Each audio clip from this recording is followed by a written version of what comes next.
La Citroën DS noire fendait la route obscure de Provence telle une lame effilée, ses phares luttant contre le rideau de pluie qui s'abattait du ciel. Isabelle Moreau ajusta son rétroviseur, y surprenant le reflet de ses yeux verts fatigués, encore alourdis par les vestiges du mascara du gala de charité à l'Opéra Garnier. Ses doigts, aux ongles parfaitement manucurés d'un rouge sombre, tapotaient le volant en cuir au rythme saccadé du tonnerre. La robe de grand couturier, qui, quelques heures plus tôt, scintillait sous les lustres de la salle de bal, lui semblait maintenant une inconfortable carapace. Un autre éclair déchira le ciel, illuminant brièvement l'habitacle luxueux et le visage tendu de sa conductrice solitaire. Son téléphone portable vibra sur la console, sans doute un énième message de quelqu'un de l'événement louant son discours sur la responsabilité sociale des entreprises. Isabelle l'ignora. Les mots qu'elle avait prononcés sur scène résonnaient désormais creux dans son esprit, comme un écho lointain du tonnerre. Le bruit sec survint sans crier gare. La Citroën dansa dangereusement sur la chaussée mouillée, dérapant comme un animal blessé avant de s'immobiliser sur l'accotement boueux. Isabelle agrippa le volant si fort que ses jointures blanchirent, son cœur battant contre ses côtes comme un oiseau en cage. « Non, non, non » murmura-t-elle, allumant les feux de détresse et attrapant son téléphone. Pas de réseau. L'appareil haut de gamme était aussi utile qu'un presse-papier à cet instant. La pluie martelait le pare-brise avec une force renouvelée, tandis qu'Isabelle ouvrait la boîte à gants, cherchant la lampe de poche qui devait s'y trouver. Ses doigts ne rencontrèrent que des papiers, un rouge à lèvres oublié et l'ironie de sa situation. Une dirigeante accomplie, totalement bloquée sur une route déserte.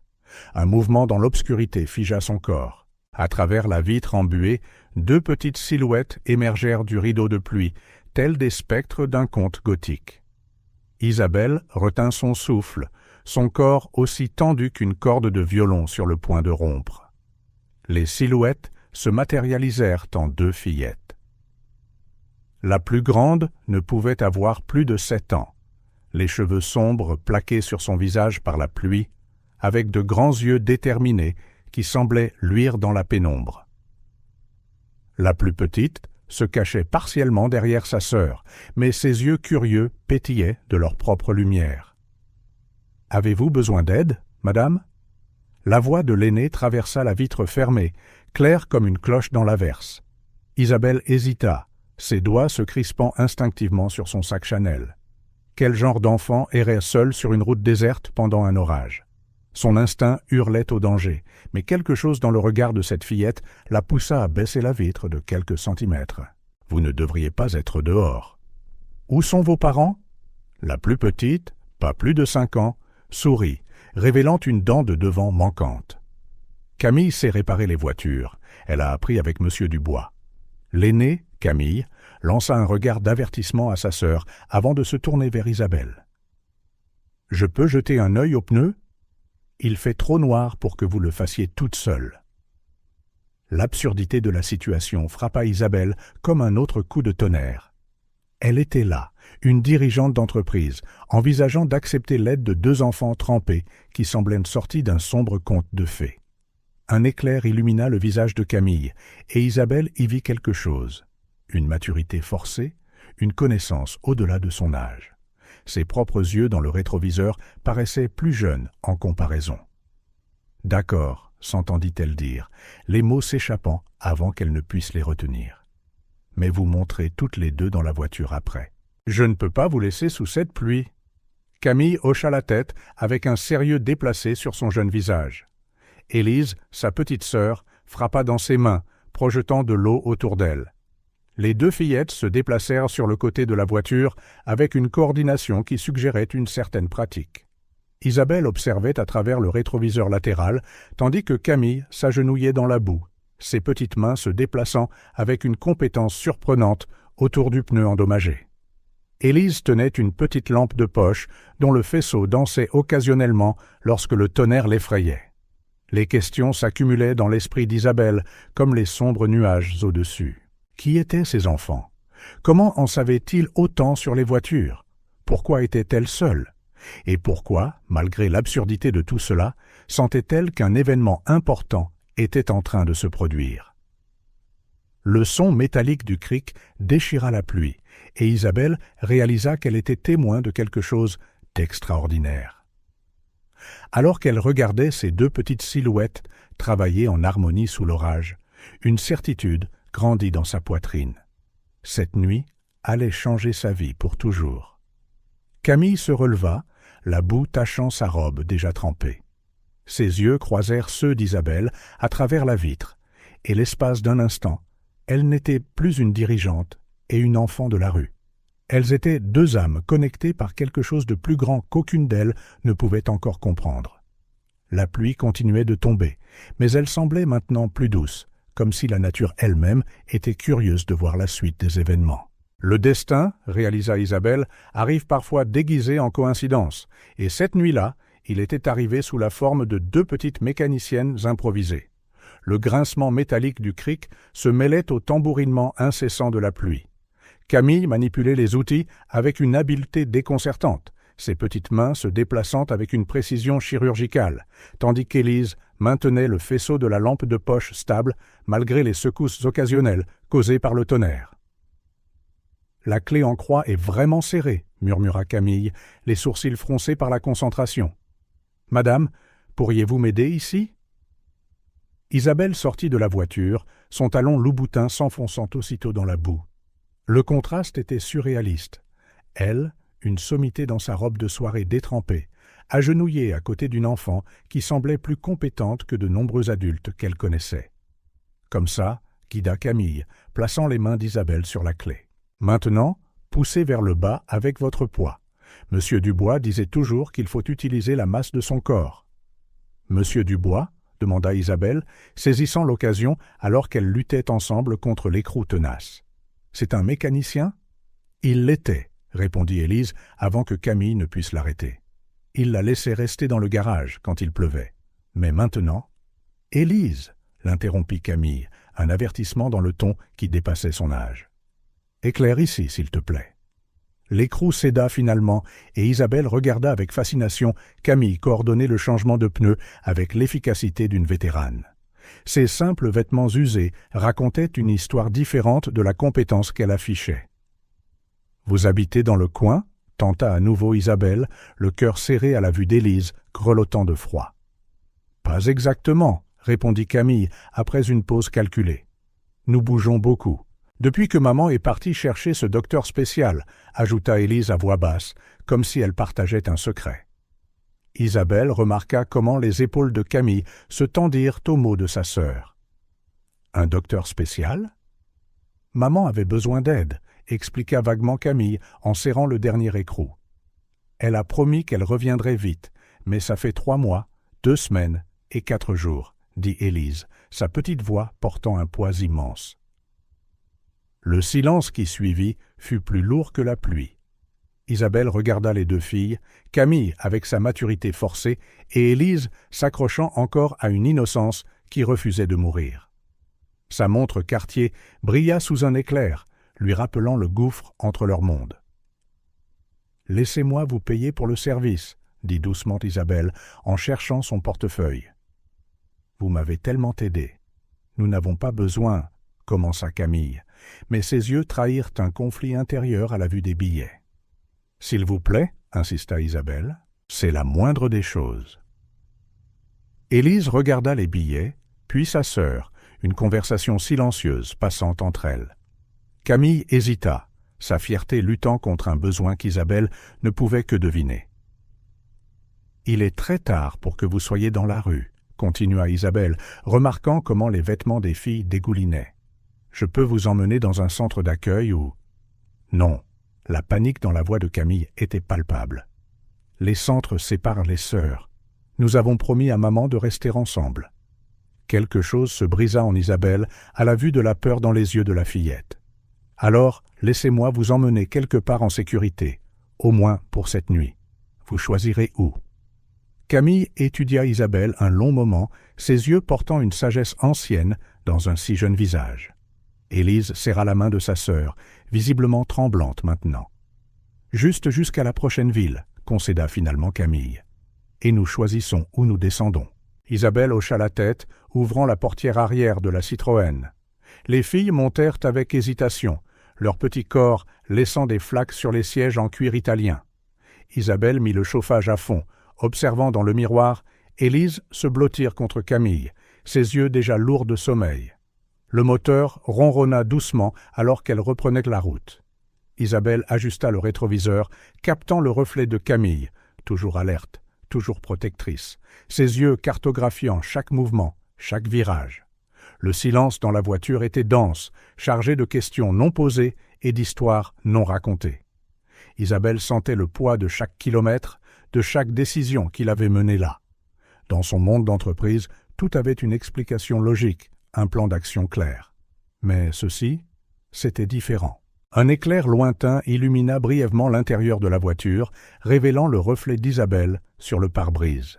Une dirigeante à succès avec 2 enfants sans abri à l'arrière de sa voiture de luxe. L'image semblait déchirée d'un roman, du genre qui change la vie des personnages pour toujours. Et tandis que la pluie continuait de tomber dehors, Isabelle ne pouvait se défaire du sentiment qu'elle était entraînée dans quelque chose de plus grand qu'elle. Une histoire qui avait commencé bien avant cette nuit pluvieuse et qui, d'une manière ou d'une autre, était destinée à changer non seulement sa vie, mais celle de toutes les personnes impliquées. La route devant serpentait dans l'obscurité comme une rivière noire, les guidant vers une destination qu'aucune d'entre elles ne pouvait encore imaginer. Sur la banquette arrière, Élise s'endormit enfin, mais Camille maintenait sa veille silencieuse, ses yeux rencontrant occasionnellement ceux d'Isabelle dans le miroir. 2 mondes différents, rejoints par une nuit d'orage et un pneu crevé. Et ainsi, elles continuèrent, 3 âmes perdues dans une nuit orageuse, chacune portant ses propres secrets, ses propres douleurs, ignorant que le destin avait choisi ce moment précis pour commencer à tisser sa toile de rédemption. La Citroën glissa silencieusement dans une allée bordée de chênes centenaires, ses phares illuminant brièvement les gouttes de pluie encore accrochées aux feuilles comme de minuscules diamants. Isabelle sentit le poids du regard des filles à travers le rétroviseur. Camille, avec sa prudence habituelle. Élise, les yeux écarquillés d'émerveillement. « Vous habitez ici ?» La voix d'Élise brisa le silence, faisant écho à l'incrédulité qu'Isabelle avait vue d'innombrables fois chez ses visiteurs.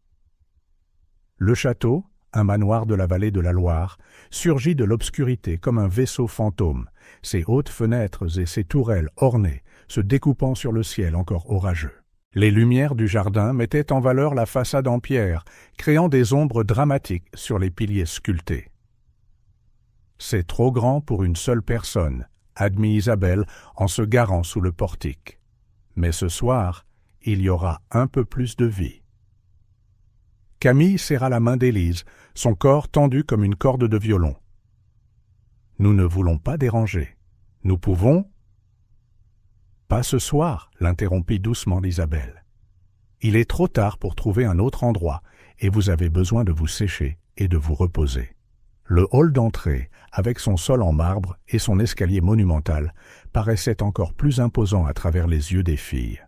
Leurs pas mouillés résonnaient dans l'espace vide, laissant de petites flaques qui reflétaient l'éclat du lustre en cristal. « Madame Dubois » appela Isabelle, sa voix se répercutant sur les murs. « Madame Dubois a dû rentrer chez elle, expliqua-t-elle, plus pour elle-même que pour les filles. C'est ma gouvernante, mais elle ne vit pas ici. » Isabelle les conduisit à l'étage, passant par des couloirs décorés de peintures, aux cadres dorés et de tapisseries anciennes. Élise touchait occasionnellement les murs comme pour confirmer qu'ils étaient réels, tandis que Camille gardait les yeux sur chaque sortie, cartographiant les issues de secours possibles. « Ce sera votre chambre », annonça Isabelle en ouvrant une porte en chêne sculptée. La chambre d'amis, rarement utilisée, était décorée dans des tons de bleu et d'or, avec un lit king-size qui semblait bien trop grand pour les 2 petites silhouettes qui goûtaient de l'eau sur le tapis persan. « Je vais vous chercher des vêtements secs et vous préparer quelque chose à manger, » dit Isabelle, remarquant comment les filles hésitaient sur le seuil, comme si elles avaient peur de souiller le tapis coûteux. « La salle de bain est juste là. Il y a des serviettes propres et tout ce dont vous avez besoin. » Alors qu'elle fouillait dans son placard à la recherche de quelque chose qui pourrait convenir aux filles, Isabelle fut frappée par l'irréalité de la situation. Quelques heures plus tôt, elle était à un gala de charité, discutant de dons avec des gens qui n'avaient jamais connu le véritable besoin. Maintenant, elle hébergeait 2 enfants sans abri dans son château. Elle revint avec de vieux t-shirts qui serviraient de chemise de nuit pour trouver les filles toujours debout, là où elle les avait laissées. « Vous pouvez entrer » les encouragea-t-elle. « Cette chambre est à vous ce soir. » Dans la cuisine, alors qu'elle préparait du chocolat chaud et des sandwichs, Isabelle surprit son reflet dans la fenêtre. Qui était cette femme, agissant maintenant sur une impulsion, brisant toutes les règles d'autoprotection qu'elle avait bâties au fil des ans? Quand elle retourna dans la chambre, elle trouva les filles déjà lavées et vêtues des t-shirts trop grands. Élise était assise sur le bord du lit, les jambes se balançant sans toucher le sol, tandis que Camille se tenait comme une sentinelle. « Je vous ai apporté quelque chose à manger, » dit Isabelle, en posant le plateau sur une table d'appoint. « Vous devez avoir faim. » Élise dévora le sandwich avec un enthousiasme enfantin, mais Camille hésita, ses yeux étudiant Isabelle avec une intensité troublante. « Pourquoi faites-vous cela ?» La question prit Isabelle par surprise. « Pourquoi, en effet ?»« Parce que c'est la bonne chose à faire, » répondit-elle, mais les mots sonnèrent creux, même à ses propres oreilles. Plus tard, après que les filles se furent enfin endormies, Élise étendue comme une étoile de mer, Camille recroquevillée protectrice à ses côtés, Isabelle erra dans les couloirs silencieux de sa demeure. Le son de ses pas résonnait différemment maintenant, comme si la maison aussi sentait le changement dans l'air. Elle s'arrêta près de la fenêtre de son bureau, regardant la pluie qui commençait enfin à se calmer. Son reflet dans la vitre ressemblait à une version plus jeune d'elle-même, comme si les dernières heures avaient dépouillé des couches de vernis social soigneusement appliquées. Le château, autrefois symbole de sa réussite, soulignait à présent douloureusement sa solitude. Combien de nuits avait-elle passé seule dans ces couloirs, ses pas résonnant dans des pièces trop vides pour une seule personne? Combien de temps s'était-elle cachée derrière des réunions, des événements caritatifs et des dîners d'affaires? Un bruit léger la fit se retourner. Camille se tenait dans l'embrasure de la porte du bureau, ses yeux brillants dans la pénombre comme une petite créature nocturne. « Tu n'arrives pas à dormir » demanda doucement Isabelle. « Je ne dors jamais bien dans les nouveaux endroits » répondit Camille, sa voix portant une maturité qui brisa le cœur d'Isabelle. Un instant, elles restèrent là, en silence, 2 âmes insomniaques connectées par des circonstances qu'aucune ne comprenait pleinement. La pluie dehors s'était transformée en une douce bruine, mais Isabelle sentait un orage gronder dans sa poitrine, un orage de questions sans réponse, de décisions non prises et de changements inévitables qui se profilaient. « Retourne te coucher, » dit-elle finalement. « Demain est un autre jour. » Camille hocha la tête et disparut silencieusement dans le couloir, laissant Isabelle seule avec ses pensées. Le château semblait murmurer autour d'elle, résonnant de possibilités inaccomplies et de chemins non parcourus. Isabelle se dirigea vers sa propre suite, ses pas lourds de réflexion. En passant devant la chambre des filles, elle s'arrêta brièvement, écoutant la douce respiration des 2 sœurs endormies. Un instant, elle imagina ce que ce serait d'entendre ces sons chaque nuit, d'avoir un but au-delà des feuilles de calcul et des rapports d'entreprise. Dans sa chambre, Isabelle s'assit sur le bord du lit, tenant une photo encadrée de ses parents. Depuis combien de temps n'avait-elle pas senti la chaleur d'une étreinte familiale? Depuis combien de temps n'avait-elle pas pris une décision basée purement sur la compassion plutôt que sur des calculs stratégiques?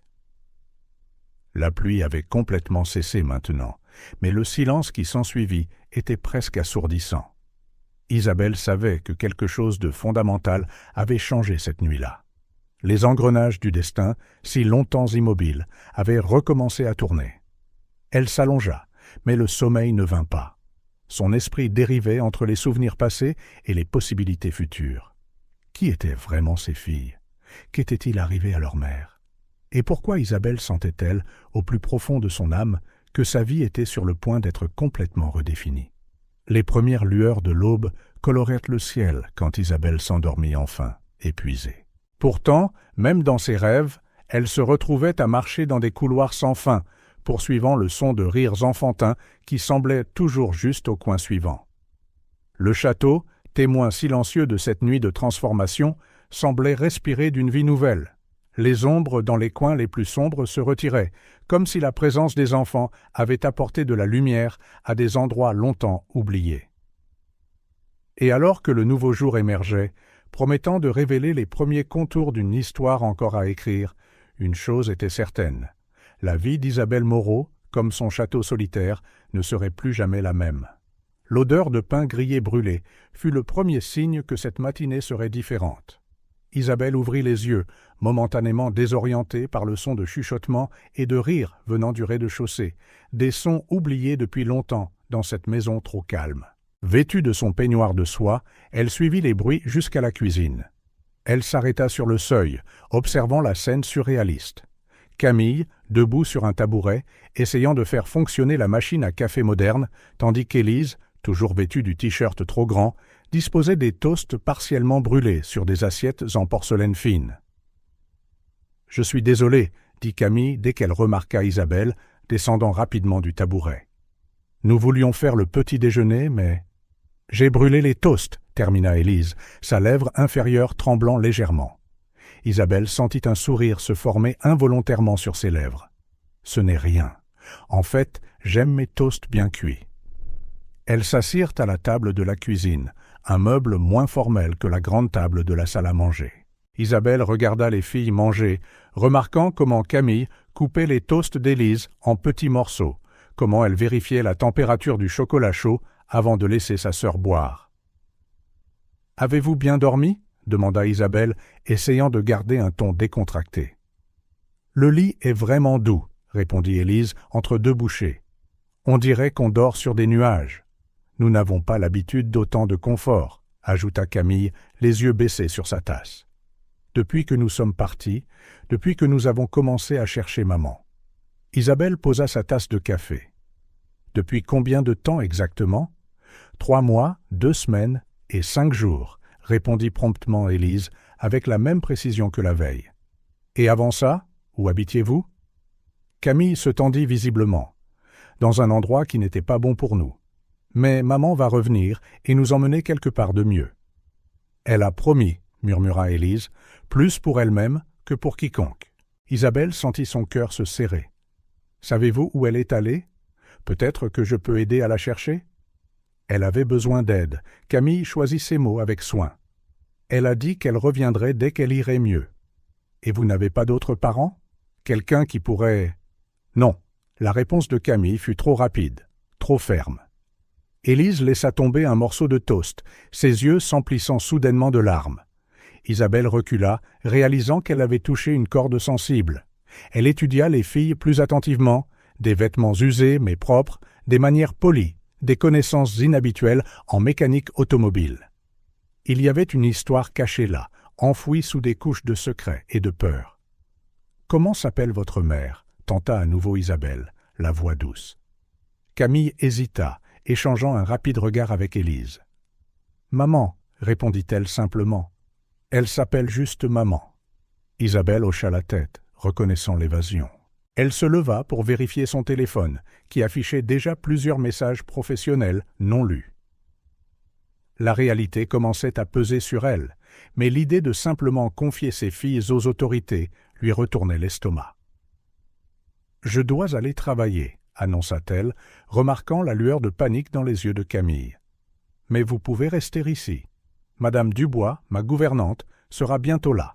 Elle est de confiance. » « Nous devrions vraiment partir, » dit Camille en se levant. « Nous avons déjà trop abusé de votre gentillesse. »« S'il vous plaît, » Isabelle fut surprise par l'urgence dans sa propre voix. « Restez, au moins jusqu'à ce que je revienne. Nous pourrons trouver une solution ensemble. » Les sœurs échangèrent des regards, cette conversation silencieuse, désormais familière. C'est Élise qui décida, s'accrochant à la main de Camille. « On peut rester juste pour aujourd'hui ? Je suis fatiguée de courir. » Camille céda, ses épaules s'affaissant légèrement. « Juste aujourd'hui, alors. » En se préparant pour le travail, Isabelle passa quelques appels discrets. Elle avait besoin d'informations sur des enfants disparus au cours des derniers mois, sur une éventuelle mère cherchant un traitement. Mais quelque chose lui disait que l'histoire des filles ne se trouverait pas dans les registres officiels. Au bureau, entre les réunions et les appels, Isabelle ne pouvait pas se concentrer. Son esprit dérivait constamment vers les 2 jeunes invités de son château. Qui étaient-elles vraiment? Qu'est-ce qui les avait conduites sur cette route la veille? Et pourquoi Isabelle ressentait-elle un lien si fort, si rapidement? En fin de journée, épuisée plus par les questions sans réponse que par le travail, Isabelle rentra chez elle avec un mélange d'anxiété et d'anticipation. En entrant, elle fut accueillie par un silence inhabituel. « Camille? Élise » appela-t-elle, une pointe d'inquiétude dans la voix. « Nous sommes ici, madame !» La voix de madame Dubois venait de la bibliothèque. Isabelle découvrit une scène qui fit fondre son cœur. Élise somnolait sur le canapé, serrant contre elle un vieil ours en peluche qu'Isabelle reconnut comme étant le sien de son enfance. Camille était assise par terre, entourée de livres ouverts, des atlas, des encyclopédies, des volumes d'histoire. « Elles ont passé la journée ici », expliqua doucement madame Dubois. L'aînée semble chercher quelque chose sur les cartes. Isabelle remercia madame Dubois et s'approcha de Camille. « Tu as trouvé quelque chose d'intéressant ?» Camille leva les yeux, une lueur d'espoir mêlée de frustration dans le regard. « Maman parlait d'une vallée, je crois. Mais il y a tellement de vallées sur ces cartes. » « Une vallée ?» Isabelle sentit un frisson inexplicable. « Quel genre de vallée ?»« Un lieu d'espoir, » murmura Camille, presque pour elle-même. Elle a dit qu'elle allait dans un endroit où les gens comme elle allaient mieux. Isabelle sentit le monde basculer un instant. La clinique de l'espoir. Ce nom résonnait dans son esprit, évoquant des souvenirs d'un passé qu'elle avait tenté d'enterrer. La clinique que sa société avait acquise des années auparavant, lors d'une fusion controversée. « Camille !» appela doucement Isabelle, son cœur battant la chamade. « Quel est le nom de ta mère ?» La fillette hésita, ses yeux rencontrant ceux d'Isabelle avec un mélange de peur et de défi. Finalement, avec un soupir qui semblait porter le poids du monde, elle répondit « Hélène. Hélène Dubois. » Le nom frappa Isabelle comme la foudre. Hélène Dubois, la jeune psychologue qui s'était si véhémentement opposée à la fusion, qui avait prononcé un discours passionné sur le fait que la clinique était plus qu'une entreprise, c'était un refuge pour ceux qui en avaient besoin. Isabelle chancela jusqu'à une chaise voisine, son esprit tourbillonnant. Comment n'avait-elle pas réalisé plus tôt?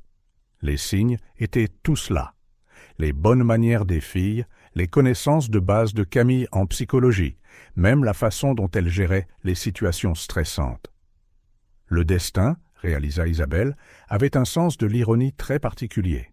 Des années auparavant, ses décisions d'entreprise avaient affecté la vie d'Hélène Dubois d'une manière qu'elle n'avait jamais pleinement considérée. Maintenant, l'univers avait placé les filles d'Hélène sur le pas de sa porte par une nuit d'orage. En regardant Camille, si petite au milieu de ses livres géants, et Élise dormant paisiblement avec le vieil ours en peluche, Isabelle sut qu'elle ne pouvait pas simplement les remettre aux autorités. Ses enfants étaient, d'une certaine manière, sa responsabilité maintenant, une chance de rédemption dont elle ne savait même pas qu'elle avait besoin. « Nous la trouverons » dit enfin Isabelle, sa voix remplie d'une résolution qui la surprit elle-même. « Nous trouverons ta mère, Camille. Je te le promets. » Camille la fixa longuement, comme si elle essayait de lire la vérité dans ses yeux. Puis, lentement, un petit sourire se forma sur ses lèvres, le premier vrai sourire qu'Isabelle avait vu.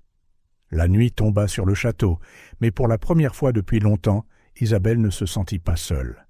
Alors qu'elle regardait les filles dormir, elle sut que sa vie avait été irrévocablement changée.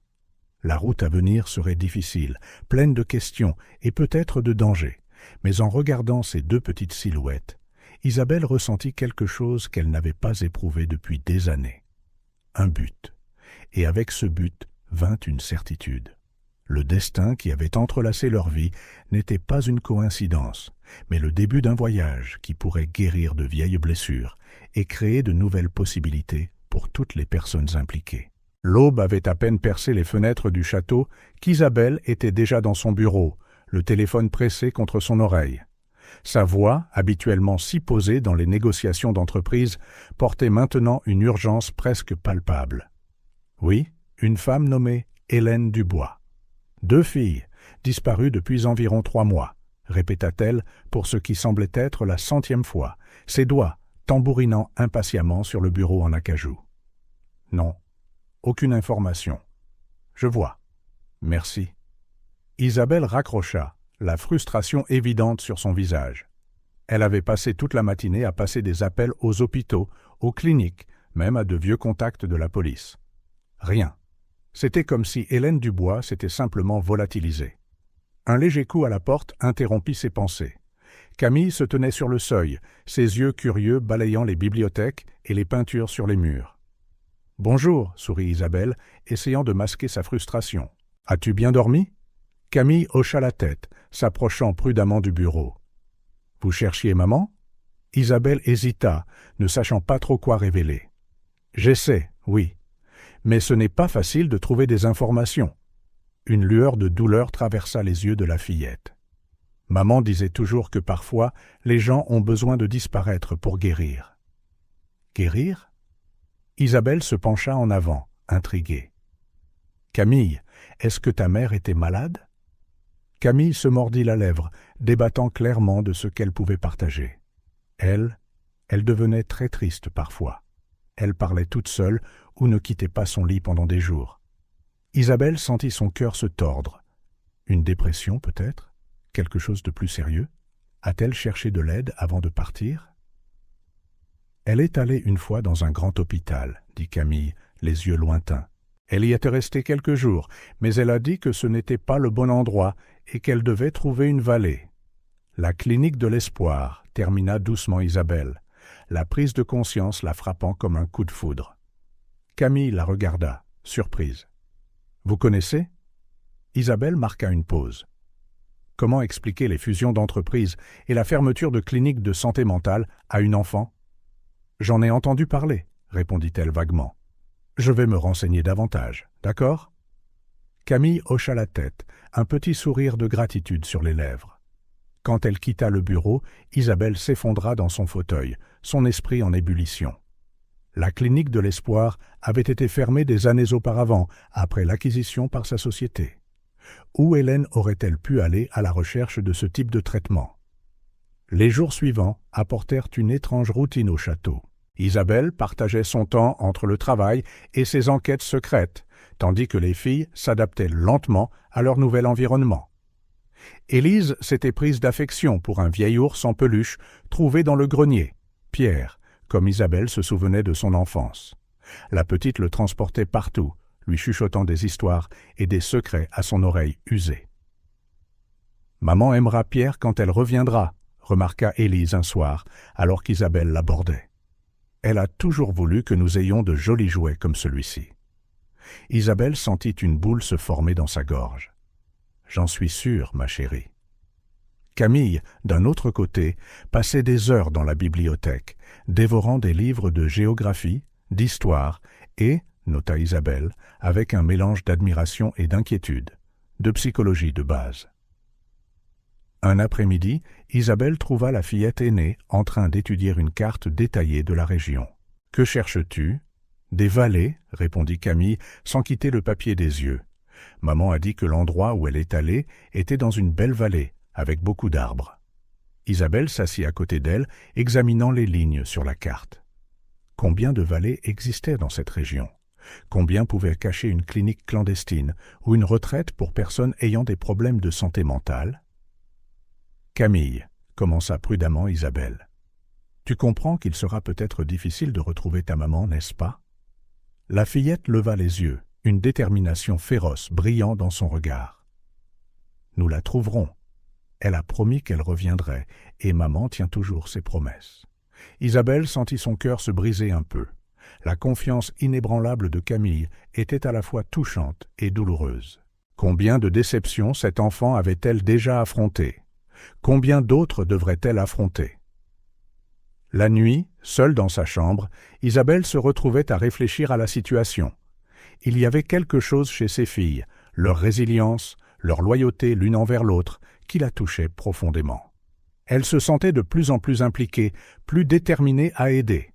Mais une voix persistante dans son esprit lui rappelait « C'est temporaire, Tu trouveras leur mère, et tout rentrera dans l'ordre.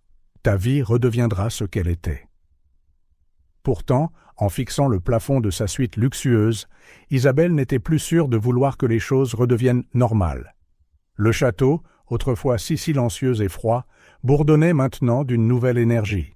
Les rires d'Élise résonnant dans les couloirs, les questions pointues de Camille au dîner. Tout cela apportait une vie dont elle ignorait le manque.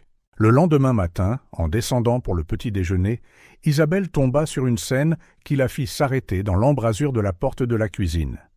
Camille, avec une concentration intense, tentait de faire des crêpes, tandis qu'Élise aidait maladroitement, la farine saupoudrant son visage et ses vêtements. « Maman faisait toujours des crêpes le dimanche, » expliqua Camille en remarquant Isabelle. « Nous avons pensé que ce serait bien d'en faire aujourd'hui. » Isabelle sentit une sensation chaleureuse s'étendre dans sa poitrine. « Je peux aider ?» Elles passèrent toutes les trois l'heure suivante dans la cuisine, riant des crêpes de travers et nettoyant les éclaboussures de pâte. Un instant, Isabelle crut presque qu'elle formait une vraie famille, sans passé compliqué ni avenir incertain. Plus tard, alors que les filles jouaient dans le jardin, Isabelle les observait depuis la fenêtre de son bureau. Camille poursuivait Élise, toutes deux riant d'une manière qu'Isabelle soupçonnait qu'elle n'avait pas faite depuis longtemps. Puis, elle le remarqua. Le regard de Camille. Même au milieu du jeu, il y avait quelque chose dans ses yeux, une vigilance constante, une maturité forcée qu'aucun enfant ne devrait avoir. C'était le regard de quelqu'un qui avait grandi trop vite, qui avait affronté plus qu'elle n'aurait dû. Isabelle sentit une vague de protection monter en elle.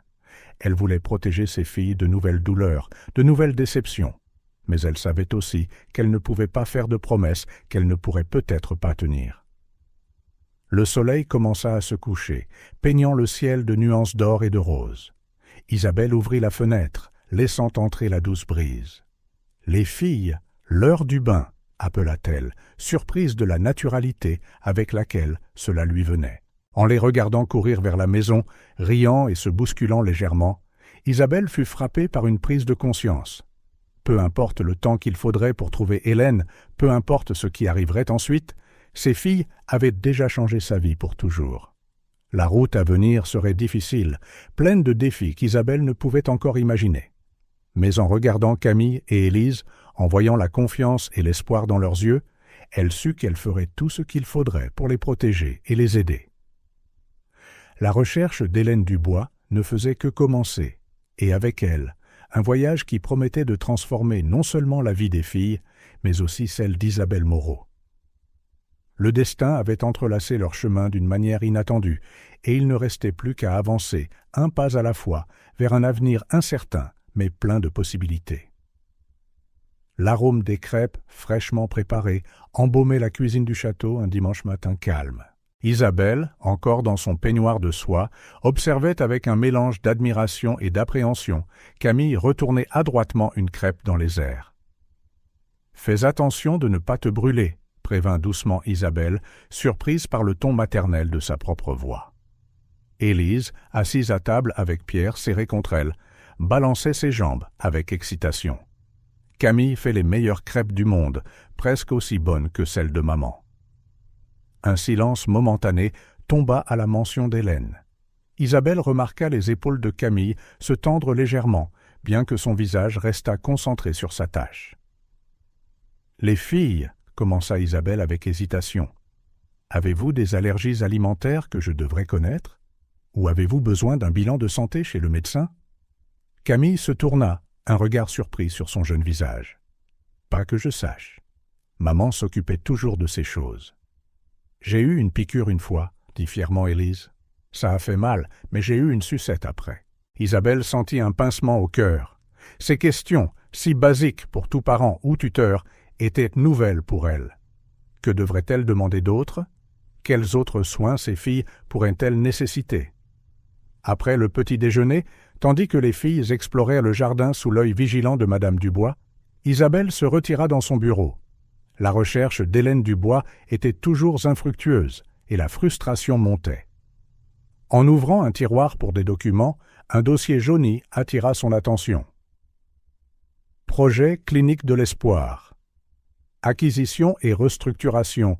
Lisez les lettres noires formelles sur la couverture. Isabelle sentit un frisson en ouvrant le dossier. Des images d'une clinique modeste, entourée d'une nature luxuriante, remplissaient les premières pages. Des rapports financiers, des propositions de fusion, et enfin, une note qui lui retourna l'estomac. Il est recommandé de dissoudre la structure actuelle de la clinique de l'Espoir, de relocaliser les patients dans des installations plus grandes et plus efficaces. La propriété sera convertie en un centre de conférences d'entreprise. Les souvenirs affluèrent, des réunions houleuses, des protestations d'employés, le visage passionné d'une jeune psychologue argumentant contre la fermeture. Comment n'avait-elle pas fait le lien avant? Un léger coup à la porte la ramena à la réalité.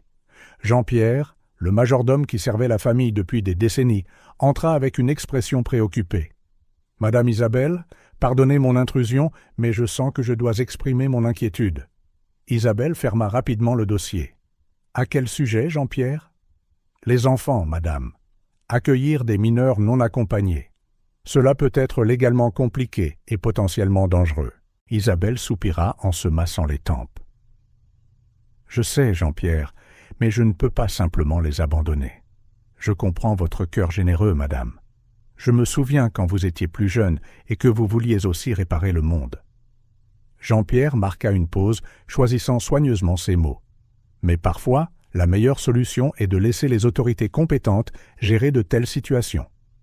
Isabelle regarda par la fenêtre, observant Camille pousser Élise sur une balançoire improvisée. Le rire d'Élise résonnait dans le jardin, un son qu'Isabelle réalisait qu'elle commençait à adorer. « J'ai pris une décision, Jean-Pierre, dit-elle finalement. J'engage un détective privé, Alain Roche. Il est discret et efficace. Il trouvera leur mère. » Jean-Pierre s'inclina respectueusement, bien qu'Isabelle pût encore voir l'inquiétude dans ses yeux. « Comme vous le souhaitez, madame, soyez juste prudente. » Après le départ de Jean-Pierre, Isabelle prit le téléphone. Quelques minutes plus tard, elle était en communication confidentielle avec Alain Roche.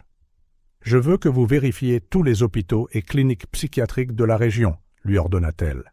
« Cherchez une femme nommée Hélène Dubois, disparue depuis environ 3 mois. 2 filles. Compris, madame Moreau. Autre chose qui pourrait aider ? Demanda Roche. Isabelle hésita, ses yeux dérivant vers le dossier de la clinique de l'Espoir. Oui. Cherchez aussi tout ce qui est lié à une ancienne clinique appelée la clinique de l'Espoir. Elle avait été fermée il y a quelques années, mais j'ai une intuition. En raccrochant, Isabelle sentit un poids sur sa poitrine. Plus elle creusait, plus elle sentait qu'elle était sur le point de déterrer quelque chose de plus grand qu'elle ne l'imaginait. Le reste de la journée s'estompa dans des tâches ménagères et des moments tendres avec les filles. Isabelle se surprit à sourire plus souvent qu'elle ne s'en souvenait ces dernières années. Il y avait quelque chose dans leur présence qui comblait un vide dont elle ignorait l'existence. Cette nuit-là, après avoir bordé Élise, Isabelle trouva Camille dans la bibliothèque, plongée dans un livre de psychologie. « C'est une lecture ardue pour quelqu'un de ton âge », commenta doucement Isabelle. Camille leva les yeux, une sagesse au-delà de son âge brillant dans son regard. « Je veux comprendre ce qui est arrivé à maman, pourquoi elle est devenue si triste parfois. » Isabelle s'assit à côté de la fillette, submergée par une envie soudaine de la serrer dans ses bras. « Camille, tu sais que ce n'est pas ta responsabilité de comprendre ou de réparer les problèmes des adultes, n'est-ce pas ? Mais si je comprends, peut-être que je pourrai l'aider quand nous la trouverons, » répondit Camille, sa voix portant une détermination qui brisa le cœur d'Isabelle. À cet instant, en regardant une enfant qui portait le poids du monde sur ses petites épaules, Isabelle fut frappée par une prise de conscience dévastatrice. Elle reconnaissait ce regard. Elle l'avait vu des années auparavant dans une salle de conseil. Le même regard déterminé, la même passion pour aider les autres, la même volonté de comprendre les complexités de l'esprit humain. Camille était l'image vivante de la jeune psychologue qui s'était battue bec et ongles pour maintenir la clinique de l'Espoir ouverte. Les pièces du puzzle s'assemblaient d'une manière à laquelle Isabelle n'était pas prête à faire face. Le lien entre elle et ses filles allait bien au-delà d'une rencontre fortuite par une nuit de pluie. C'était un lien indissoluble, forgé des années auparavant dans des décisions d'entreprise et des conflits éthiques qu'Isabelle avait commodément repoussés au fond de sa mémoire. « Camille, commença Isabelle, la voix tremblante. Ta maman a-t-elle déjà mentionné où elle travaillait avant que vous ne commenciez à déménager si souvent ?» La fillette fronça les sourcils en réfléchissant. Elle parlait d'un bel endroit, avec beaucoup d'arbres. Elle disait qu'elle aidait les gens à retrouver l'espoir. Isabelle sentit son cœur s'emballer. La clinique de l'espoir. Il n'y avait plus de doute. Cette nuit-là, bien après le départ de Camille, Isabelle resta éveillée, son esprit un tourbillon d'émotions et de souvenirs. Des décisions passées qui semblaient autrefois de simples mouvements stratégiques sur un échiquier d'entreprise avaient maintenant des visages et des noms. Le destin, réalisa Isabelle, avait un cruel sens de l'ironie. Il avait amené à sa porte les filles de la femme dont elle avait par inadvertance bouleversé la vie. Et maintenant, ce même destin la plaçait en position d'aider ou de causer encore plus de tort. Alors que la nuit avançait, Isabelle resta assise, l'esprit plein de questions sans réponse et le cœur lourd de responsabilités. Le mystère d'Hélène Dubois et de la clinique de l'espoir ne faisait que commencer à se dévoiler, et qu'elle le veuille ou non, elle était désormais irréversiblement tissée dans une histoire qui promettait de changer non seulement sa vie, mais celle de tous ceux qui l'entouraient. Le téléphone sonna en plein après-midi, brisant le silence qui régnait dans le bureau d'Isabelle. C'était Alain Roche, le détective privé qu'elle avait engagé. « Madame Moreau, j'ai quelques informations préliminaires. » La voix de Roche semblait sérieuse à l'autre bout du fil. « Une femme correspondant à votre description a été vue dans plusieurs hôpitaux de la région au cours des derniers mois. Cependant, il n'y a aucune trace récente d'admission ou de traitement. » Le cœur d'Isabelle s'accéléra. « Et son nom? Hélène Dubois ?» Il y eut une pause inconfortable. « Eh bien, c'est là que les choses se compliquent. J'ai trouvé des affaires judiciaires liées à quelqu'un de ce nom, mais les dossiers sont extrêmement confus. Certains semblent être sous scellés, d'autres ont simplement disparu. » Isabelle fronça les sourcils, un nœud se formant dans son estomac. Quel genre d'affaires? Principalement des litiges du travail, d'après ce que je peux voir. Mais il y a des mentions de bataille pour la garde d'enfants et même un possible internement involontaire. Madame Moreau, si je peux me permettre, nous pourrions avoir affaire à une histoire très complexe ici. Après avoir raccroché, Isabelle resta assise en silence, son esprit une tempête de pensées. Litige du travail, garde d'enfants. Qu'était-il arrivé exactement à Hélène Dubois? Ses pensées furent interrompues par un léger coup à la porte. Camille se tenait dans l'embrasure, ses yeux sombres, remplis d'un sérieux, qui fit mal au cœur d'Isabelle. « Est-ce que tout va bien ?» demanda Isabelle, en forçant un sourire. Camille hésita un instant avant d'entrer. « Je vous ai entendu au téléphone. Vous parliez de maman. » Isabelle sentit une pointe de culpabilité. « Camille, je t'ai promis que j'aiderais à la trouver, tu te souviens? Je me renseigne juste sur quelques pistes. » La fillette hocha lentement la tête, s'asseyant sur la chaise en face d'Isabelle. Maman disait toujours que parfois, les gens ne comprennent pas quand quelqu'un essaie de faire ce qui est juste. Que veux-tu dire? Camille tripota l'ourlet de sa chemise, évitant le regard d'Isabelle. Elle travaillait dans un endroit où elle aidait les gens, mais ensuite, quelque chose de mal est arrivé. Elle a dit que c'était injuste, que les gens puissants ne se souciaient pas vraiment de ceux qui avaient besoin d'aide. Isabelle sentit un frisson lui parcourir l'échine. Les mots de Camille faisaient écho à des souvenirs lointains de réunions tendues, d'employés protestant contre des décisions d'entreprise. Se pourrait-il que... « Camille, commença prudemment Isabelle, te souviens-tu du nom de cet endroit où ta maman travaillait? » La fillette fronça les sourcils en se concentrant. Quelque chose avec espoir. Maman parlait toujours d'espoir. La clinique de l'espoir. Les pièces du puzzle continuaient de s'emboîter d'une manière qu'Isabelle n'était pas prête à gérer. Le lien entre elle et ses filles allait bien au-delà d'une nuit d'orage fatidique.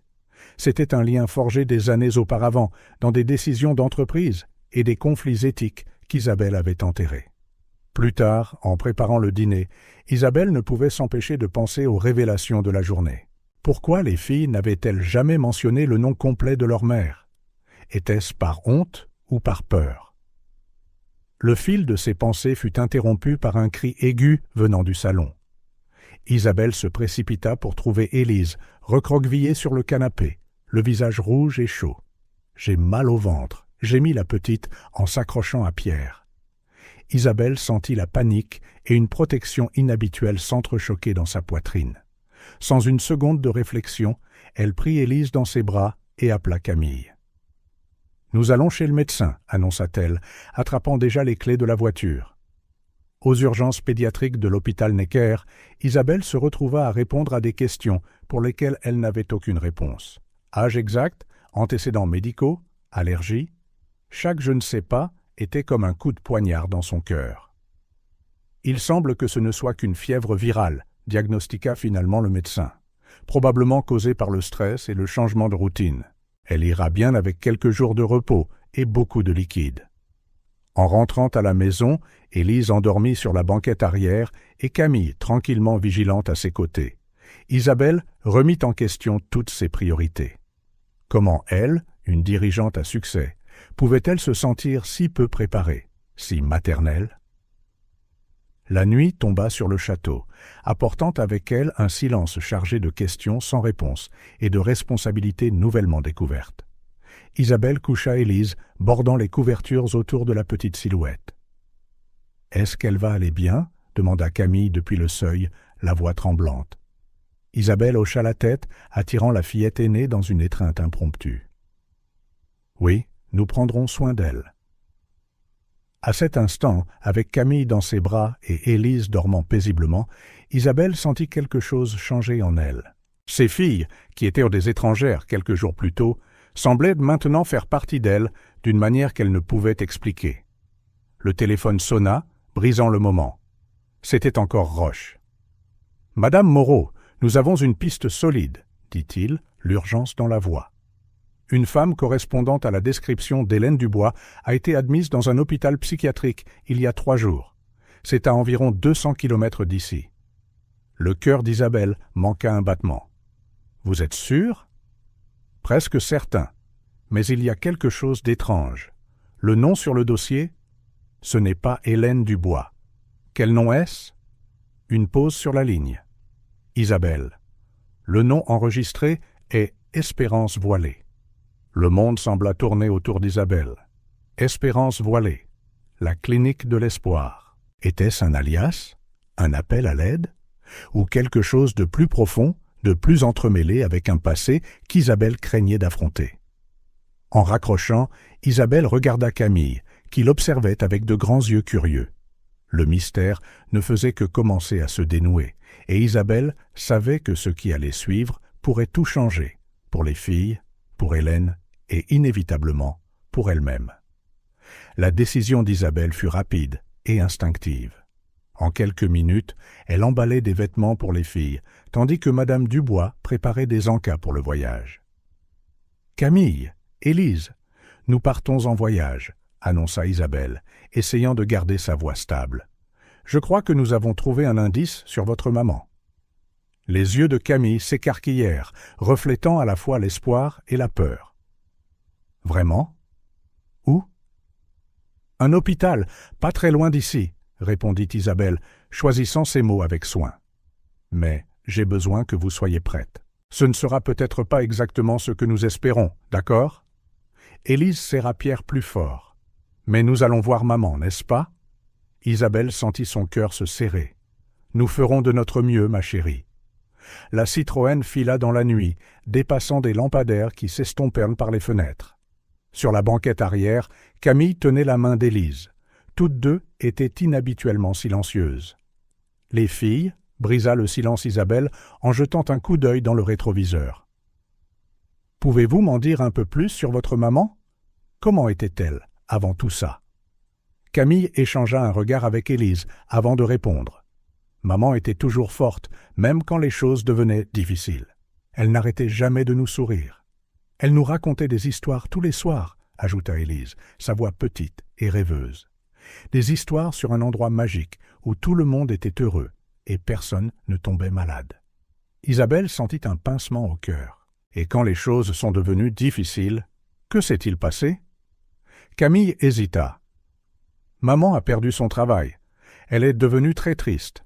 Elle a dit que de mauvaises personnes avaient pris son rêve. Mais elle nous a quand même protégés. Nous avons dû beaucoup déménager, continua Élise. Mais maman disait toujours que c'était une aventure, qu'un jour nous trouverions notre propre clinique de l'espoir. Isabelle serra plus fort le volant, un malaise croissant s'enroulant dans son estomac. Pourquoi ces mots l'affectaient-ils si profondément? Pourquoi se sentait-elle au bord d'une révélation qui pourrait tout changer? Après des heures de route, l'hôpital apparut enfin au loin, ses lumières pâles contrastant avec le ciel sombre du petit matin. Isabelle se gara, sentant le poids de l'anticipation les entourer. À la réception, une infirmière d'âge moyen les accueillit avec un air fatigué. « Je peux vous aider ?»« Oui, » répondit Isabelle, sa voix tremblant plus qu'elle ne le voulait. « Nous cherchons une patiente. Le nom enregistré est Espérance Voilée. » L'infirmière tapa quelque chose sur l'ordinateur, son expression devenant sérieuse. « Oui, nous avons bien une patiente de ce nom, admise il y a quelques jours. Êtes-vous de la famille ?» Camille s'avança. « Nous sommes ses filles. S'il vous plaît, pouvons-nous la voir ?» L'infirmière regarda les filles, puis Isabelle, évaluant clairement la situation. « Je suis désolé, ma puce, mais la patiente est dans un état délicat en ce moment. Elle est sous sédation et ne peut pas recevoir de visite. » Mais, commença à protester Élise, des larmes se formant dans ses yeux. Isabelle s'agenouilla, se mettant à la hauteur des filles. « Écoutez, je sais que c'est difficile, mais nous devons être patientes. Votre maman a besoin de repos pour aller mieux, d'accord? Trouvons un endroit où loger à proximité, et nous reviendrons dès que possible. » Camille hocha la tête, faisant preuve d'une maturité au-delà de son âge, en réconfortant Élise. Pendant qu'Isabelle arrangeait les détails avec l'infirmière, promettant de revenir le matin, elle ne put s'empêcher de remarquer une photo sur le mur, derrière le bureau. C'était une vieille photo de l'hôpital, prise lors de son agrandissement des années auparavant. Coupant le ruban cérémoniel se trouvait Isabelle elle-même, plus jeune, représentant son entreprise. Un frisson lui parcourut l'échine. Combien de liens invisibles entrelaçaient son passé avec le présent de ses enfants. Dans un hôtel voisin, Isabelle installa les filles dans une chambre, promettant de rester dans la chambre d'à côté. Quand elle fut enfin seule, elle s'effondra sur le lit, son esprit tourbillonnant de questions et d'émotions. Elle prit son téléphone, ses doigts planant au-dessus du clavier. Devait-elle appeler Roche, demander plus de détails sur Hélène Dubois, sur la clinique de l'Espoir? Quelque chose l'arrêta. Un sentiment croissant qu'elle se tenait au bord d'une découverte capable de tout changer. Et peut-être pour la première fois de sa vie, Isabelle Moreau avait peur de ce qu'elle pourrait trouver. Un léger coup à la porte la tira de ses pensées. C'était Camille, debout sur le seuil, ses yeux brillant dans la pénombre. « Je n'arrive pas à dormir », dit doucement la fillette. « Je n'arrête pas de penser à maman, seule dans cette chambre d'hôpital. » Isabelle sentit son cœur fondre. Elle ouvrit les bras et Camille courut s'y réfugier, un petit sanglot s'échappant de ses lèvres. « Tout ira bien, » murmura Isabelle, plus pour elle-même que pour Camille. « Nous découvrirons la vérité, je te le promets. » En berçant la fillette, Isabelle ne put s'empêcher de se souvenir de toutes les décisions qui l'avaient amenée ici. Chaque choix, chaque mouvement d'entreprise, chaque triomphe professionnel. Tout semblait converger vers ce moment. « Demain, » pensa Isabelle, « demain nous rencontrerons enfin Espérance Voilée, ou Hélène Dubois, ou qui que soit cette femme qui relie chaque pièce de ce puzzle. » Ce qu'Isabelle ne savait pas, alors que la nuit avançait et que le sommeil la gagnait enfin, c'est que la vérité qui l'attendait le matin serait plus choquante et transformatrice qu'elle ne pourrait jamais l'imaginer. Le passé et le présent étaient sur le point d'entrer en collision, et plus rien ne serait pareil après. Le soleil venait à peine de se lever quand le téléphone d'Isabelle vibra. C'était Roche, le détective. « Madame Moreau, j'ai trouvé quelque chose. Je vous envoie les documents maintenant. » Isabelle ouvrit l'email avec des mains tremblantes. En lisant, elle sentit son monde s'effondrer autour d'elle. Le nom complet sauta de l'écran. Hélène Dubois-Marchand. Un violent flashback la saisit. Hélène Dubois-Marchand, son ancienne associée, la femme qu'elle avait manœuvrée pour l'évincer de l'entreprise des années auparavant. Isabelle chancela jusqu'à la fenêtre de l'hôtel, fixant l'hôpital de l'autre côté de la rue, bien que son esprit fût des années en arrière. « Isabelle, tu ne peux pas faire ça !» cria Hélène, les yeux rouges de larmes et de colère. La clinique de l'espoir est plus qu'une affaire, c'est un havre pour les gens qui ont besoin d'aide. « C'est un gouffre financier, Hélène, répondit froidement Isabelle. Notre entreprise ne peut pas continuer à financer un projet déficitaire. Déficitaire, ricana amèrement Hélène. Et les vies que nous avons sauvées, ça ne compte pas pour toi? Isabelle détourna le regard. Les actionnaires, l'interrompit Hélène. Et ta conscience, Isabelle? Ou l'as-tu vendue avec ton âme? De retour au présent, le reflet d'Isabelle dans la vitre montrait une femme pâle et secouée. Comment avait-elle pu être si aveugle, si cruelle? Les pièces du puzzle se mirent en place, douloureusement. L'injustice au travail mentionnée par Camille, leur situation précaire, tout était directement lié aux actions d'Isabelle. Son estomac se noua. Elle avait détruit la vie d'Hélène, et maintenant, par une cruelle ironie du sort, les filles d'Hélène avaient fini sous sa garde. Isabelle s'affaissa dans un fauteuil, son corps tremblant. Comment pourrait-elle affronter Camille et Élise maintenant? Comment pourrait-elle regarder Hélène dans les yeux, sachant ce qu'elle avait fait?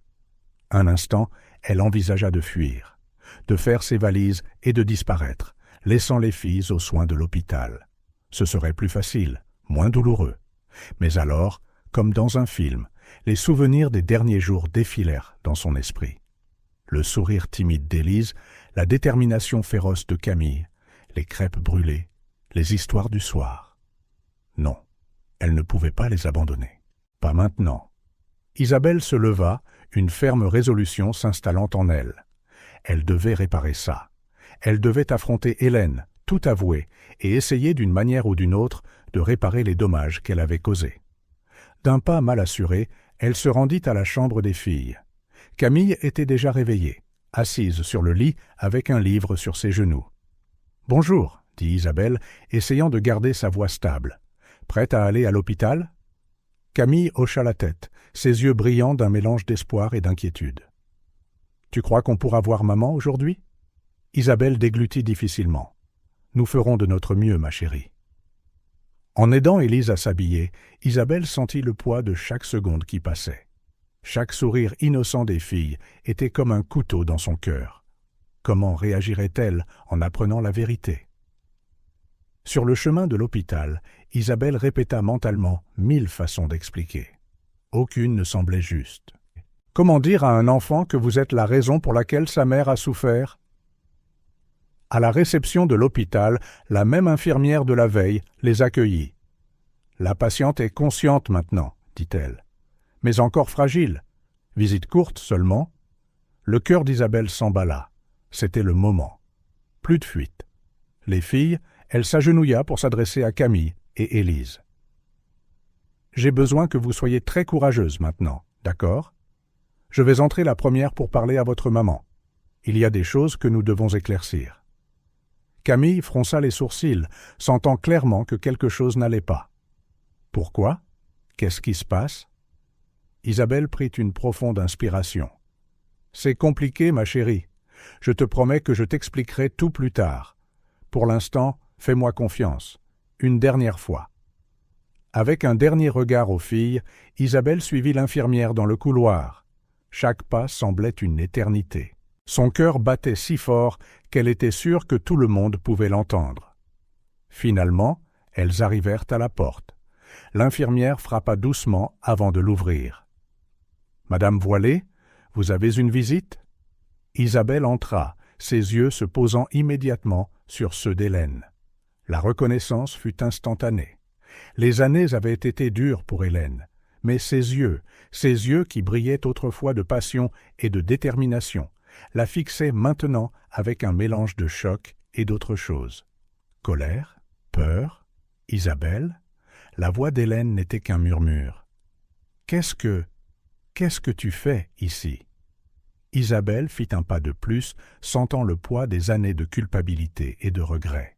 « Hélène, il y a tellement de choses que je dois te dire, tellement de choses que je dois expliquer. » Hélène essaya de se redresser, grimaçant de douleur.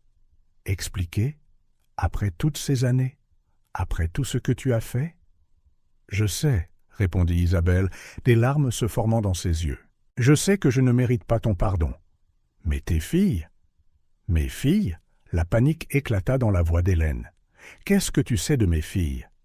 À cet instant, comme si elles étaient invoquées, les voix de Camille et Élise retentirent du couloir. « Maman ! Maman ! Nous sommes là !» Le regard d'Hélène bascula de la porte à Isabelle, une douloureuse compréhension naissant dans ses yeux. Isabelle sentit le poids du monde sur ses épaules. C'était le moment d'affronter les conséquences de ses actions, d'essayer de réparer ce qu'elle avait brisé des années auparavant. « Hélène, » commença-t-elle, la voix tremblante, « il y a quelque chose que tu dois savoir. » Le bruit de pas précipités dans le couloir signalait que Camille et Élise étaient presque là. Le temps manquait. Isabelle savait que les prochains mots qui sortiraient de sa bouche changeraient tout, pour toujours.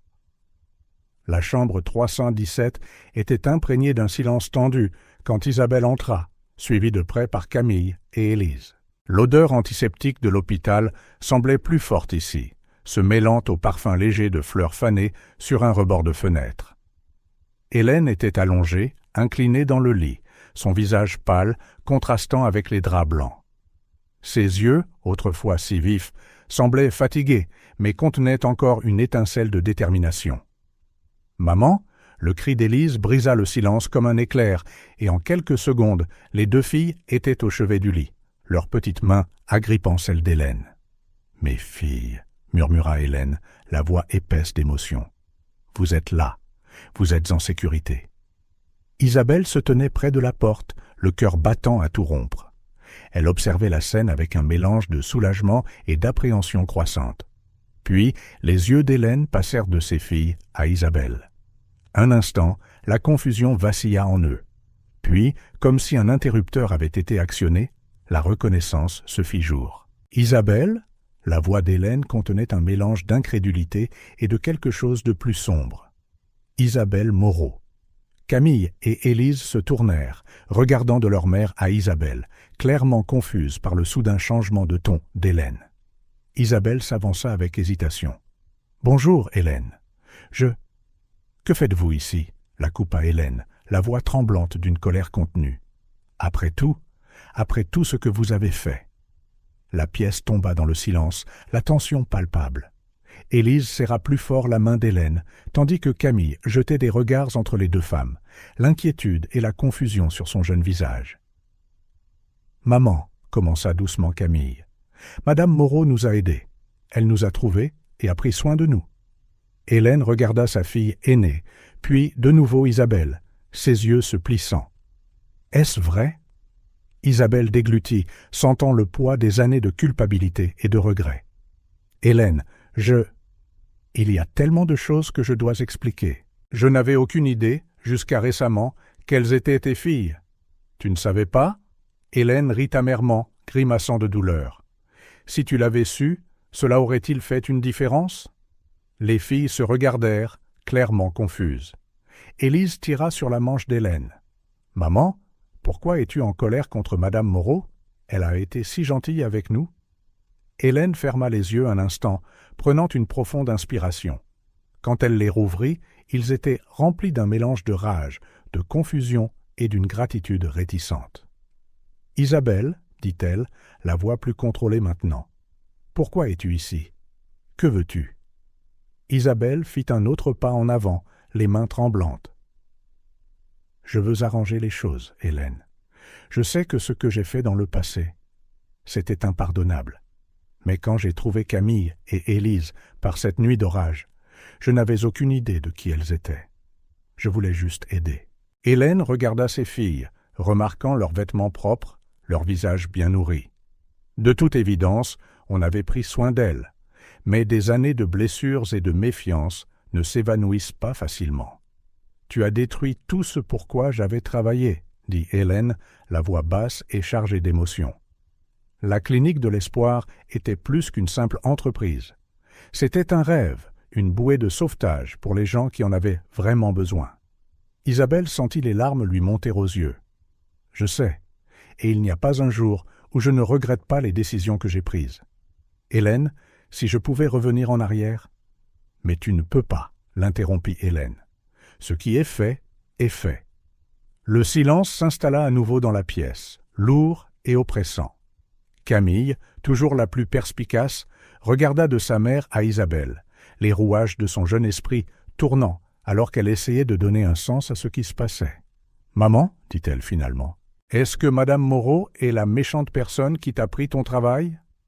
Hélène regarda sa fille, puis Isabelle, la douleur dans ses yeux évidente. « C'est compliqué, ma chérie. » À ce moment, une infirmière entra dans la chambre. « Je suis désolé, mais Madame Voilet a besoin de se reposer maintenant. Tous les visiteurs doivent partir. » Isabelle hocha la tête, soulagée de l'interruption, mais redoutant de laisser les choses dans une telle incertitude. « Hélène, dit-elle doucement, je sais que je n'ai aucun droit de demander ça, mais pouvons-nous parler plus tard? Il y a tellement de choses que tu dois entendre, tellement de choses que je dois dire. » Hélène la fixa un long moment, son expression indéchiffrable. Finalement, elle fit un léger signe de tête. « D'accord, pour les filles. » Alors que Camille et Élise disaient à contre-cœur au revoir à leur mère, promettant de revenir bientôt, Isabelle sentit le poids des années de mauvaises décisions et d'occasions manquées. Elle savait que le chemin à parcourir serait difficile, voire douloureux, mais elle était déterminée à faire tout ce qu'il faudrait pour réparer ce qu'elle avait brisé il y a si longtemps. En quittant la chambre, Camille attrapa la main d'Isabelle, ses yeux débordant de questions tacites. « Madame Moreau, que se passe-t-il? Pourquoi maman était-elle si en colère contre vous ?» Isabelle s'agenouilla, rencontrant le regard de la fillette. « Camille, il y a beaucoup de choses que je dois vous expliquer à toutes les deux.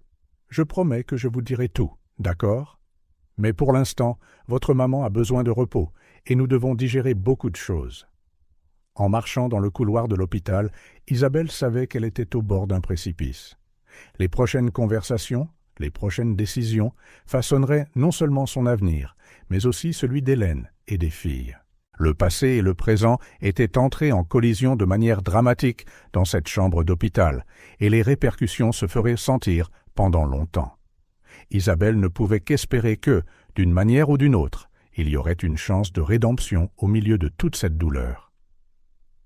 Le café de la cafétéria de l'hôpital était froid et sans saveur, mais Isabelle le remarqua à peine en le remuant, perdue dans ses pensées. Camille et Élise étaient assises en face d'elle, leurs yeux pleins de questions sans réponse. Madame Moreau brisa finalement le silence Camille, la voix légèrement tremblante. « Pourquoi maman était-elle si en colère contre vous? Que s'est-il passé ?» Isabelle sentit un nœud se former dans sa gorge. Comment expliquer des années de décisions d'entreprise froides et leur coût humain à une enfant? « Camille, Élise, » commença-t-elle en choisissant ses mots avec soin. « Il y a longtemps, votre mère et moi, nous avons eu un très grave désaccord. J'ai fait quelque chose qui l'a profondément blessée, quelque chose qui a affecté son travail et la vie de beaucoup de gens. » Élise fronça les sourcils, serrant Pierre plus fort. « Mais vous êtes gentille. Pourquoi? Pourquoi auriez-vous fait quelque chose de mal ?» Des larmes piquèrent les yeux d'Isabelle. « Parfois, les adultes font des erreurs, ma chérie. De grosses erreurs. À l'époque, je ne réalisais pas à quel point mes actions blessèrent les autres. » Camille, toujours perspicace, plissa les yeux.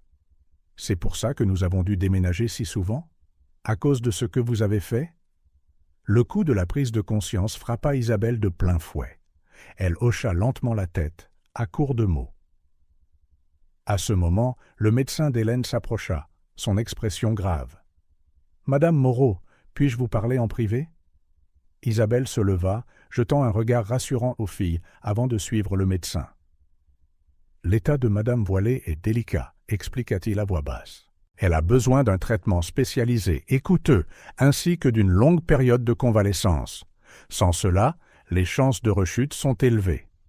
Isabelle hocha la tête, son esprit calculant déjà les coûts et la logistique. Je paierai pour tout ce dont elle a besoin. Le médecin parut soulagé, mais hésitant. C'est très généreux, mais... La patiente semble réticente à accepter votre aide. Isabelle ferma les yeux un instant, sentant le poids des années de colère entre elle et Hélène. Je comprends. Pourrais-je lui parler? De retour dans la chambre 317, Isabelle trouva Hélène assise, l'air plus alerte, mais toujours fragile. Les filles se précipitèrent à ses côtés, tandis qu'Isabelle s'attardait près de la porte. « Hélène, » commença doucement Isabelle, « le médecin a expliqué votre situation. Je veux aider. S'il te plaît, laisse-moi payer pour ton traitement. » Hélène regarda ses filles, puis Isabelle, son visage une tempête d'émotions contradictoires. « Pourquoi, Isabelle? Par culpabilité? Pour soulager ta conscience? »« Maman, » intervint Camille, la voix tremblante. « S'il te plaît, accepte l'aide. Nous voulons juste être de nouveau ensemble. » Élise, ne saisissant pas entièrement la tension, lâcha Hélène et courut vers Isabelle, lui serrant les jambes. « Madame Moreau a bien pris soin de nous, maman. Elle fait des crêpes presque aussi bonnes que les tiennes. » Hélène regarda la scène, le cœur déchiré entre une gratitude réticente et des années de douleur. « Isabelle, tu ne comprends pas. Il ne s'agit pas seulement d'argent ou de traitement. Il s'agit de confiance. Tu as détruit ça il y a longtemps. » Isabelle sentit les mots comme un coup de poing dans le ventre. « Je sais, Hélène, et je ne m'attends pas à ce que tu me pardonnes du jour au lendemain. Mais s'il te plaît, pense aux filles. Elles ont besoin de toi, en bonne santé. » Hélène ferma brièvement les yeux, hantée par des souvenirs douloureux. « Tu ne peux pas faire ça, Isabelle ?» cria Hélène, les larmes coulant sur son visage. La clinique de l'espoir est leur seule chance. Une Isabelle plus jeune, plus froide, resta impassible. Les chiffres ne mentent pas, Hélène. C'est un projet insoutenable. Le Conseil a déjà décidé. Et les vies que nous sauvons, ça ne compte pas pour toi? Les affaires sont les affaires, répondit froidement Isabelle. Tu aurais dû y penser avant de tout miser sur un rêve irréaliste. Hélène ouvrit les yeux, revenant au présent. Isabelle était là, plus âgée, ses yeux implorant une chance de rédemption. Et ses filles, si innocentes au milieu de ce drame d'adultes, regardant d'un côté à l'autre avec espoir et confusion. « Je ne peux pas élever mes filles correctement sans aide, » admit finalement Hélène, la voix basse. « Mais Isabelle, tu dois comprendre. La douleur que tu as causée, elle ne disparaît pas comme ça. » Isabelle hocha la tête, des larmes silencieuses coulant sur ses joues. « Je sais, et je suis prête à faire tout ce qu'il faudra pour réparer ça. Pas seulement le traitement, mais tout. » Camille, toujours la pacificatrice, saisit la main de sa mère. « Maman, Madame Moreau nous a aidés quand nous en avions besoin. Peut-être qu'on peut lui donner une chance. » Hélène regarda sa fille aînée, voyant en elle une sagesse au-delà de son âge. Puis son regard tomba sur Élise, toujours enlaçant les jambes d'Isabelle, souriant innocemment. Avec un profond soupir, Hélène parla enfin. « D'accord, Isabelle. Essayons. Pour le bien des filles. Mais ne pense pas que ce sera facile. Nous avons beaucoup de choses à discuter, beaucoup de choses à surmonter. » Isabelle sentit un immense soulagement l'inonder. « Merci, Hélène. Je te promets que je ferai tout ce que je peux pour arranger les choses. » Les filles célébrèrent tranquillement, échangeant des regards pleins d'espoir. Mais Isabelle et Hélène savaient toutes deux que la route à venir serait longue et difficile. Alors que l'infirmière entrait pour vérifier les signes vitaux d'Hélène, Isabelle réfléchit à la façon dont une nuit d'orage et une rencontre fortuite avaient déclenché une chaîne d'événements qui promettaient maintenant de changer tant de vies. Le pardon, réalisa-t-elle, était un processus lent et douloureux. Mais là, dans cette chambre d'hôpital, avec Camille et Élise comme témoins silencieux, une petite graine d'espoir commença à germer. Le chemin de la rédemption serait long, mais Isabelle était déterminée à le parcourir, pas à pas, jour après jour, jusqu'à ce qu'elle puisse enfin regarder Hélène dans les yeux et y voir non seulement le pardon, mais peut-être un jour la compréhension. Les jours suivants à l'hôpital furent un tourbillon d'activités. Déterminée à faire tout son possible, Isabelle engagea les meilleurs spécialistes de la région pour soigner Hélène. La chambre 317 prit bientôt une allure plus accueillante, avec des fleurs fraîches, des livres et même une petite radio jouant de la musique douce. Camille et Élise passaient chaque moment possible aux côtés de leur mère, leur visage rayonnant de la joie d'être enfin réunis. Isabelle observait de loin, le cœur serré d'un mélange de soulagement et de culpabilité. Un après-midi particulièrement calme, alors que les filles étaient aux sorties avec Madame Dubois pour acheter des encas, Hélène aborda enfin le sujet délicat. « Isabelle, commença-t-elle, la voix calme mais chargée d'émotion. Je pense que nous devons parler de tout. » Isabelle sentit son estomac se nouer, mais hocha la tête. Il était temps d'affronter le passé. « Tu te souviens de ce jour-là » demanda Hélène, les yeux lointains. « Le jour où tu m'as dit que le conseil avait décidé de fermer la clinique de l'Espoir. » Isabelle ferma les yeux, le souvenir affluant. « Je me souviens de chaque seconde. Tu as détruit plus qu'un simple projet ce jour-là, Isabelle.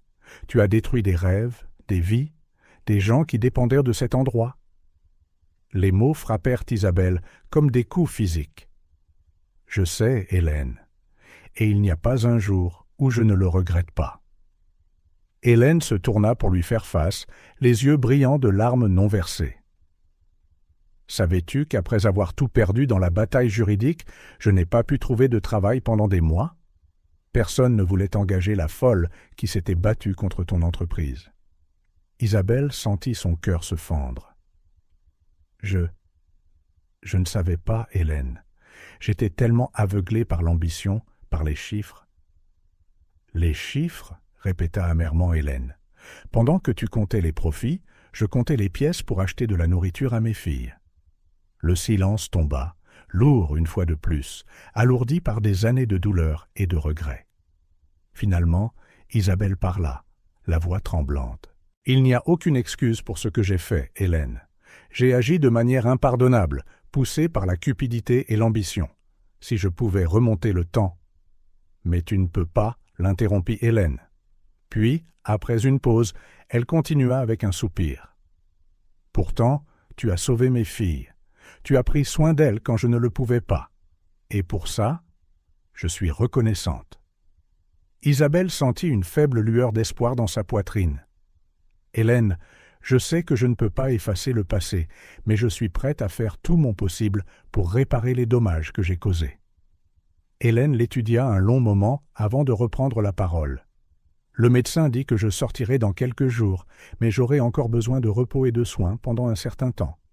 Vous et les filles pouvez rester au château, » offrit rapidement Isabelle. « Il y a beaucoup d'espace, et je m'assurerai que vous ayez tout ce dont vous avez besoin. » Hélène hésita, une lutte évidente sur son visage. « Vivre sous le même toit que toi, Isabelle. Je ne sais pas si je peux le faire. » À ce moment, Camille et Élise revinrent, leur visage s'illuminant à la vue de leur mère et d'Isabelle en train de parler. « Maman !» s'écria Élise en se précipitant vers le lit. « Madame Moreau a dit que nous pouvons tous rester ensemble dans sa grande maison. S'il te plaît, dis oui. » Camille, plus réservée mais tout aussi pleine d'espoir, ajouta « Ce serait bon pour ta convalescence, maman, et nous pourrions tous être ensemble. » Ensemble. Hélène regarda ses filles, puis Isabelle, le conflit évident dans ses yeux. « Les filles, c'est compliqué. Madame Moreau et moi, nous avons une histoire. »« Hélène, » intervint doucement Isabelle, « je promets de vous donner, à toi et aux filles, une intimité et une liberté totale. Le château est assez grand pour nous tous. Ce ne serait que temporaire, jusqu'à ce que tu sois complètement rétabli et que tu puisses décider quoi faire ensuite. » Après ce qui sembla une éternité, Hélène hocha finalement la tête. « D'accord, mais seulement jusqu'à ce que j'aille mieux, et sous certaines conditions. » Isabelle sentit un immense soulagement. « Bien sûr, tout ce dont tu as besoin. » Les filles célébrèrent tranquillement, s'étreignant Hélène, puis courant pour serrer Isabelle dans leurs bras, qui fut momentanément surprise par le geste. Tandis que les enfants bavardaient joyeusement sur leur nouvelle maison temporaire, Hélène et Isabelle échangèrent un regard chargé. Il y avait une longue route à parcourir, pleine de conversations difficiles et de moments tendus. Mais là, dans cette chambre d'hôpital, une petite étincelle de possibilité s'était allumée. Dans les semaines qui suivirent, alors qu'elle préparait la sortie d'Hélène et le déménagement au château, Isabelle se retrouva à réfléchir constamment autour du destin. Comment une nuit d'orage et une rencontre fortuite avaient déclenché une chaîne d'événements qui promettaient maintenant de changer tant de vies. Le pardon, comprit-elle, était un processus lent et douloureux. Il ne s'obtiendrait pas du jour au lendemain, peut-être même pas en des mois ou des années. Mais là, en regardant Camille aider sa mère à faire une petite valise et Élise bavardant joyeusement sur les pièces du château, Isabelle sentit une détermination renouvelée. Elle ferait tout ce qui était en son pouvoir pour corriger ses erreurs passées, non seulement pour Hélène ou les filles, mais pour elle-même, pour devenir la personne qu'elle voulait être, la personne qu'elle aurait peut-être toujours dû être. Quand elles quittèrent enfin l'hôpital, le soleil brillait de 1000 feux, comme pour saluer un nouveau départ. Isabelle aida Hélène à monter dans la voiture, remarquant qu'elle hésitait encore légèrement à son contact.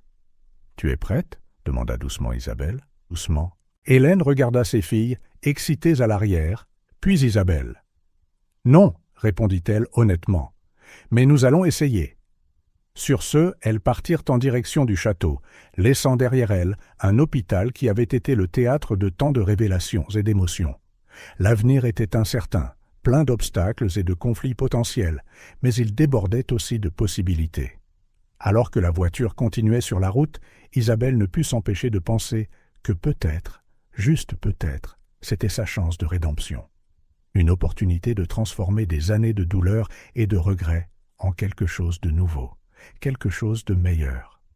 Le voyage serait long et difficile, mais en regardant les filles sourire dans le rétroviseur, Isabelle sut que chaque pas en vaudrait la peine.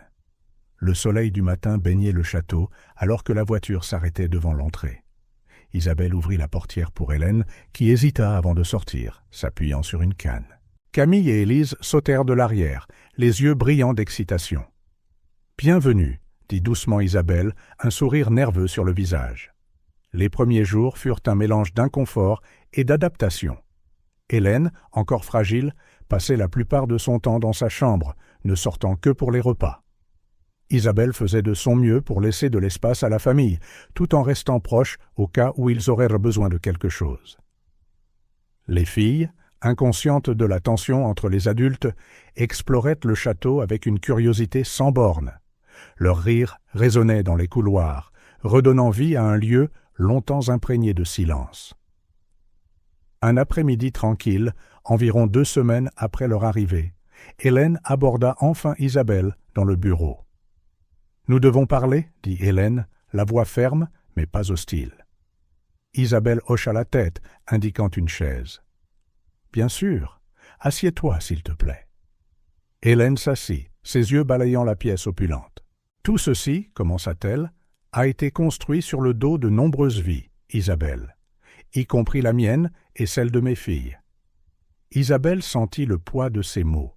« Je sais, Hélène, et il ne se passe pas un jour sans que je ne regrette mes actions. »« Le regret ne suffit pas, » répondit Hélène, bien que son ton portât plus de lassitude que de colère.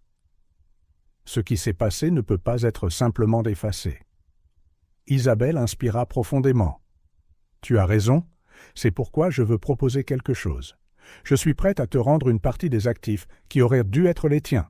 Ou, si tu préfères, nous pouvons former un nouveau partenariat. Cette fois, juste et équitable. » Hélène haussa un sourcil, clairement surprise. « Tu ferais ça ?»« Oui, » répondit Isabelle sans hésitation. « C'est le moins que je puisse faire pour commencer à réparer le mal que j'ai causé. » Un lourd silence remplit la pièce. Hélène ferma les yeux, comme si elle pesait chaque mot dans son esprit. « Tu sais, Isabelle, dit-elle finalement, pendant des années, j'ai porté tellement de colère, tellement de ressentiment. Il y a eu des jours où je voulais juste que tu souffres comme j'ai souffert. » Isabelle baissa la tête, portant le poids de sa culpabilité. « Mais maintenant, continua Hélène, En te voyant t'occuper de mes filles, en offrant tout cela, je réalise que tu es vraiment repentante. » Isabelle leva son regard, croisant les yeux d'Hélène. Plus que tu ne peux l'imaginer. Juste à ce moment, le son des rires des enfants se déversa dans la pièce. Camille et Élise couraient dans le couloir, poursuivant un ballon. Hélène eut un léger sourire. « Regarde-les, heureuses, en sécurité, quelque chose que je n'ai pas pu leur donner pendant si longtemps. »« Hélène, » commença Isabelle, la voix tremblante, « je sais que ce que j'ai fait est impardonnable, mais je suis prête à passer le reste de ma vie à essayer de réparer ça. » Hélène la regarda un long moment. « Le pardon, Isabelle, n'est pas quelque chose que l'on donne d'un coup. C'est un processus, une route longue et difficile. »« Je comprends, » hocha la tête Isabelle, « et je suis prête à parcourir cette route, peu importe le temps que cela prendra. » Dans les jours qui suivirent, une nouvelle routine prit forme au château. Isabelle et Hélène, toujours sur leur garde, commencèrent à travailler sur des plans pour faire revivre la clinique de l'espoir, ensemble. Camille et Élise, sentant le changement, semblaient s'épanouir. Leurs rires retentissaient plus souvent, et la tension qui pesait autrefois sur leurs petites épaules commença à se dissiper. Un après-midi ensoleillé, environ 3 mois après le déménagement, Isabelle réunit tout le monde dans le salon. Les mains tremblantes, elle présenta à Hélène un dossier de documents. « Qu'est-ce que c'est » demanda Hélène, la curiosité piquée au vif. « Ces papiers te rendent ta participation dans l'entreprise » expliqua Isabelle. « Et plus que ça, c'est un contrat pour un nouveau partenariat. 50-50, pour reconstruire la clinique de l'espoir. » Hélène feuilleta les pages, ses yeux s'écarquillant à chaque fois. « Isabelle, c'est la bonne chose à faire, » termina Isabelle. « Ça l'a toujours été. » Des larmes montèrent aux yeux d'Hélène alors qu'elle se levait. Un instant, les deux femmes se regardèrent, des années de douleur et de regret passant entre elles. Puis, brusquement, Hélène attira Isabelle dans une étreinte. Camille et Élise, qui avaient observé avec de grands yeux, coururent se joindre à l'étreinte. Pendant plusieurs minutes, elles restèrent toutes les 4 enlacées, comme pour sceller un nouveau pacte. Quand elles se séparèrent enfin, toutes les larmes aux yeux, Hélène parla doucement. « Cela n'efface pas le passé, Isabelle. Mais c'est un début, un nouveau départ pour nous toutes. » Isabelle hocha la tête, un sourire sincère illuminant son visage. « C'est tout ce que je demande. Une chance de faire les choses bien, cette fois. » Dans les mois qui suivirent, le château subit une transformation.